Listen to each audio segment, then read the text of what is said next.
चयन स्टूडेंट उम्मीद करता हूं सभी स्वस्थ मस्त खुश और सुरक्षित होंगे। आज की वीडियो में डिस्कस करेंगे कुछ बहुत इंपॉर्टेंट टॉपिक्स पर। आज हम बात करेंगे यूपी ट्रिपल एससी लेखपाल डीबी होगा या री एग्जाम होगा। री एग्जाम को लेके काफी बच्चे प्रदर्शन किए हैं, तो री एग्जाम होने वाला या लेखपाल की डीबी होने वाली है, उस पर अपडेट लेंगे।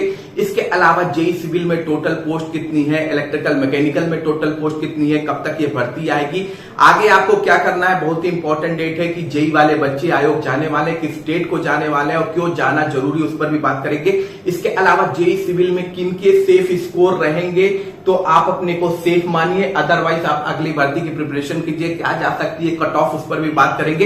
इसके अलावा हम बात करेंगे आपका जूनियर असिस्टेंट 55-12 का रिजल्ट कब तक आएगा, क्या उसका सेफ स्कोर है, कितनी उसकी फाइनल कट ऑफ जाएगी, और इसके अलावा बीपीओ से क्यों नहीं इस भर्ती को कंपेयर करना चाहिए, उस पर भी बात करेंगे। उससे पहले चैनल पे जो भी नए हैं चैनल को लाइक और सब्सक्राइब कीजिएगा, वीडियो अच्छा लगे तो शेयर कीजिएगा। इसके अलावा टेलीग्राम और इंस्टाग्राम चैनल दोनों को फॉलो करने के लिए दोनों का लिंक डिस्क्रिप्शन बॉक्स में मेंशन है, आप वहां जाके मुझको फॉलो कर सकते हैं। चलिए चलते हैं वीडियो की ओर। तो सबसे पहले बात कर लेते हैं आपकी लेखपाल डीबी को लेके। तो देखिए लेखपाल का डीबी का रिजल्ट हो सकता है आपको इसी मंथ के लास्ट वीक यानी अगस्त लास्ट वीक में या सितंबर के स्टार्टिंग वीक में देखने को मिल जाएगा। ठीक है, इसका री एग्जाम होने के चांसेस फिलहाल बिल्कुल भी नहीं है।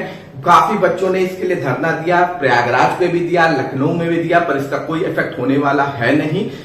आयोग का मंशा एकदम क्लियर है कि वो आपका डीबी कराने के लिए एकदम तत्पर है और डीबी का रिजल्ट आपको हो सकता है इसी महीने की लास्ट वीक या सितंबर के स्टार्टिंग वीक में देखने को भी मिल जाएगा। ठीक है, फिलहाल अभी कोर्ट केस को लेके भी कोई बड़ी अपडेट लेखपाल को लेके फिलहाल है नहीं, तो डीबी के चांसेस 100% है और ये रिजल्ट आपको लास्ट वीक ऑफ अगस्त या फर्स्ट वीक ऑफ सितंबर में देखने को मिल सकता है। इसके बाद हम बात कर लेते हैं अगली इंपॉर्टेंट अपडेट की। तो अगली important update electrical mechanical civil की नई भर्ती को लेके है। ठीक है, देखिए इलेक्ट्रिकल मैकेनिकल और सिविल की जो नई भर्ती है उसको लेके बच्चे आपके आयोग पहुंच रहे हैं। ठीक है, मेरे ख्याल से मंडे को शायद आपके आयोग बच्चों ने प्लान किया है मंडे को आयोग पहुंचने का, तो सही भारी मात्रा में आप लोग वहां पर पहुंचिए। और आपके लिए सबसे इंपॉर्टेंट टॉपिक फिलहाल भर्ती को लेके होना चाहिए, और ये क्यों होना चाहिए, क्योंकि भाई साहब अगर इस पेट से ये भर्ती नहीं आती है, अगले पेट से ये भर्ती आती है, तो फिर ये भर्ती अटकती चली जाएगी। मतलब कि जो भर्ती इस पेट से आके जल्दी से कंडक्ट हो सकती है वो फिर 1.5-2 साल लगा सकती है आराम से। एक बार इलेक्शन कंप्लीट हो गया तो फिर कुछ होने वाला आपका सीधी सादी बात है नहीं। ठीक है, तो 24 अगस्त ये डेट याद रखिए, 24 अगस्त को बच्चे पहुंच रहे हैं आपके इलेक्ट्रिकल मैकेनिकल और सिविल वाले नई भर्ती को लेके। इसके अलावा डिपार्टमेंट स्कीम, डीबी स्कीम और भी बहुत चीज जो डिमांड की है वो तो है, लेकिन मेन टॉपिक फिलहाल आपका यही होना चाहिए कि आपकी नई भर्ती इसी पेट से आनी चाहिए। और अगर टोटल पोस्ट की बात कर लें तो हमेशा की तरह जान लीजिए कि सिविल डिपार्टमेंट की पोस्ट हमेशा से इसमें ज्यादा रहती है। कभी भी किसी भी सरकारी जॉब में सिविल डिपार्टमेंट की पोस्ट ही सबसे ज्यादा रहती है और मेरे ख्याल से 1700 प्लस इसमें पोस्ट है। ठीक है, सिविल की 1700 प्लस पोस्ट आ सकती है। मैकेनिकल की बात करें क्योंकि मैकेनिकल दूसरे नंबर पे सबसे ज्यादा पोस्ट है, तो मेरे ख्याल से 400 प्लस पोस्ट आने की संभावना हो सकता है, इससे भी ज्यादा आपको देखने को मिल जाए। और वहीं आपकी इलेक्ट्रिकल डिपार्टमेंट की बात करें तो ये 300 प्लस पोस्ट आने की संभावना है। ठीक है, तो टोटल मेरे ख्याल से 2400-2500 पोस्ट आपको देखने को मिल सकती है इस आपकी नई भर्ती में, और इसी के लिए आपको 24 अगस्त यानी इस तारीख को पहुंचना है आयोग। ठीक है, अच्छी मात्रा में पहुंचिए अगर आप चाहते हैं कि आपकी भर्ती इसी पेट से आ जाए और सही समय पे कंडक्ट हो जाए। अब इसके बाद हम बात कर लेते हैं दूसरी इंपॉर्टेंट अपडेट की कि जेई सिविल 4612 में बहुत से बच्चे अलग अलग चीजों में होप लेके बैठे हुए हैं कि हमारे इतने मार्क्स हैं तो क्या मेरा सिलेक्शन हो जाएगा। तो देखिए मैं एक आपको सिंपल सादी बात बता दूं, हर कैटेगरी का अलग अलग सेफ स्कोर होगा। ठीक है, ये तो आपको भी पता है, मुझे पता है, फाइनल कट ऑफ अलग अलग रहती है। लेकिन कौन से बच्चे हैं जो अपनी नेक्स्ट भर्ती यानी सिविल भर्ती की प्रिपरेशन में लग जाए कंपेयर टू वेटिंग करने के, तो एक बात जान लीजिए, कोई भी युवा कैटेगरी का बच्चा है, अनरिजर्व कैटेगरी का, वो आपका 50 से कम है, ठीक है, या मान लीजिए 48 के आसपास तक है, तो आप बिल्कुल उम्मीद रखिए 48 के आसपास है तो हाँ आपकी उम्मीदों के चांसेस हैं। लेकिन ये चीज याद रखिएगा कि डीओबी बड़ा मैटर करता है। ठीक है, बहुत बार सेम जब मार्क्स हो जाते हैं तो दो चीज देखी जाती है। सबसे पहले डेट ऑफ बर्थ देखी जाती है। डेट ऑफ बर्थ में अगर वो आपसे बड़ा है तो उसको मौका मिल जाएगा, आपको मौका नहीं मिलेगा, भले आपके मार्क्स सेम है। दूसरा, फिर आपका नेम को लेके भी कई बार छटैया हो जाती है, ठीक है। तो ये बॉर्डर लाइन है, लेकिन 48 से अबव वाले एकदम कंफर्म समझिए अपने आप को। इससे कम वाले अपनी प्रिपरेशन यूआर कैटेगरी में शुरू कर दीजिए भाई साहब, ठीक है।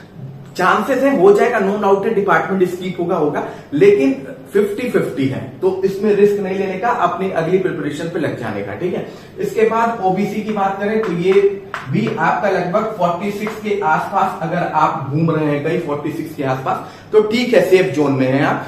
इसके अलावा इससे कम है तो फिर बिल्कुल ओबीसी में भी आप उम्मीद अभी मत रखिए, आप भी अगली प्रिपरेशन के लिए लग जाइए। वहीं आपका एससी कैटेगरी की अगर बात कर लें, शेड्यूल कास्ट कैटेगरी की, शेड्यूल कास्ट कैटेगरी में अगर आप 38 से कम है, 38 से कम नंबर पाए हुए हैं तो आप अगली प्रिपरेशन में लग जाइए, ठीक है। डिपार्टमेंट इसकी बहुत इंपॉर्टेंट है, बहुत इफेक्ट करेगा, बहुत ज्यादा इफेक्ट नहीं करेगा। हाँ, अगर डिपार्टमेंट स्किप का डीवी स्किप हो जाए तो बहुत इफेक्ट कर सकता है, लेकिन इतना डिपार्टमेंट स्किप को लेके मत कंफर्म रहिए कि मेरा कम नंबर पे भी हो जाएगा। ऐसा नहीं कि एससी कैटेगरी में पढ़ने वाले बच्चे नहीं होते हैं, अच्छे खासे पढ़ने वाले बच्चे हैं। और लास्ट आप कट ऑफ उठा के शेड्यूल कास्ट कैटेगरी का देख लीजिए, बहुत अच्छा स्कोर कर रहे हैं, बहुत अच्छी और हाई कट ऑफ इनकी भी जा रही है, ठीक है। तो 38 से कम वाले अपनी अगली प्रिपरेशन पे लग जाइए। देखिए, अगर आपने पेट भरा है तो आपके पास अच्छा मौका इस बार भी हो सकता है, क्योंकि ये मान के चलिए बच्चे तो अपनी बात मनवा के रहेंगे इस भर्ती को लेके, तो इससे कम है तो आप एकदम तैयार रहिए, ठीक है। बाकी मेरे हिसाब से जो इसकी कट ऑफ जाने वाली है जेई की, मेरे हिसाब से यूआर कैटेगरी की, देखिए मैं मैक्सिमम बता रहा हूं, मैक्सिमम, ठीक, मैक्सिमम तो वो आपकी 50 से 52 है, इससे कम भी जा सकती है, ज्यादा नहीं जाएगी, ठीक है। ओबीसी की बात करें तो 49 से 51 की बात कर लीजिए। ईडब्ल्यूएस की बात करें तो 47 से 49 की बात कर लीजिए। एससी कैटेगरी यानी शेड्यूल कास्ट कैटेगरी की अगर हम बात करेंगे तो शेड्यूल कास्ट कैटेगरी का 40 से 42 जाएगा। वहीं फीमेल कैटेगरी की अगर आप बात करेंगे, महिला कैटेगरी की, तो ये आपकी लगभग 39 से 41 के बीच में कहीं घूमती नजर आएगी, ठीक है। तो मेरे हिसाब से ये मैक्सिमम होगा। कट ऑफ किस पे बनता है? मिनिमम पे बनता है, यानी इससे 1-2 नंबर कम हो सकता है, ज्यादा होने के चांसेस बिल्कुल भी नहीं है, ठीक है। अब हम बात कर लेते हैं अगली इंपॉर्टेंट अपडेट की। तो अगली इंपॉर्टेंट अपडेट आपकी जूनियर असिस्टेंट 55-12 को लेके है, ठीक है। तो भाई साहब, इसके रिजल्ट को लेके बच्चे बहुत परेशान हैं। कई लोग इसको कंपेयर कर ले रहे हैं बीपीओ से। तो देखिए, बीपीओ और जूनियर असिस्टेंट में बहुत फर्क है। सबसे पहला फर्क यह है कि इसमें सीट की ही डिफरेंस है, ठीक है। कई गुना सीट जूनियर असिस्टेंट में ज्यादा है। दूसरा, बीपीओ में आपका एग्जाम के पास सीधे डीबी को कंडक्ट होना था, जूनियर असिस्टेंट में टाइपिंग भी था। अब बीपीओ में जिसने स्कोर किया अच्छा मार्क्स, वो डीबी में बैठा, वो सेलेक्ट हो गया।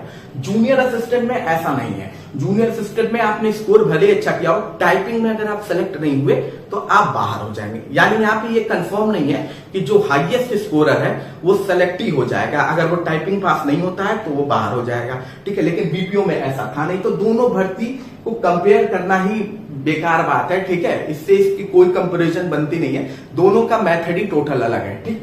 अब हम बात कर लेते हैं इसके रिजल्ट को लेके। तो इसका रिजल्ट इसी अगस्त मंथ में आपको देखने को मिलने वाला है। लास्ट वीक में आपको देखने को मिल जाएगा, लास्ट वीक में यह रिजल्ट जारी हो जाएगा। यानी आप देखिए, रक्षाबंधन या उसके पहले, रक्षाबंधन में तो हॉलीडे होगा, उससे पहले ही ये कोशिश करेंगे कि आपका रिजल्ट जारी कर दिया जाए। तो सेकेंड लास्ट वीक तक अगस्त के आपका रिजल्ट जारी होता हुआ आपको नजर आ जाएगा। यानी अगले हफ्ते आपको हो सकता है जूनियर असिस्टेंट 55-12 का रिजल्ट देखने को मिल जाए। और इसमें जो सेफ स्कोर होगा, ठीक है, मैक्सिमम हो सकता है 1-2 नंबर अप डाउन हो, लेकिन मेरे हिसाब से जो इसका सेफ स्कोर होगा वो 59 से 61 होगा। उसका रीजन है टाइपिंग। टाइपिंग जो है उसमें बहुत से बच्चे, अच्छे बच्चे जो अच्छा स्कोर भी कर लेते हैं, वो वहां जाके इसमें छट जाते हैं, ठीक है। इसलिए मेरे ख्याल से यही आपकी कट ऑफ होनी चाहिए, ठीक है। इकोनॉमिक वीकर सेक्शन की बात करें तो 55 से 57 के पास। वहीं आप अगर शेड्यूल कास्ट कैटेगरी की बात करेंगे तो ये आपकी 48 से 50 के बीच में कहीं घूमती नजर आएगी।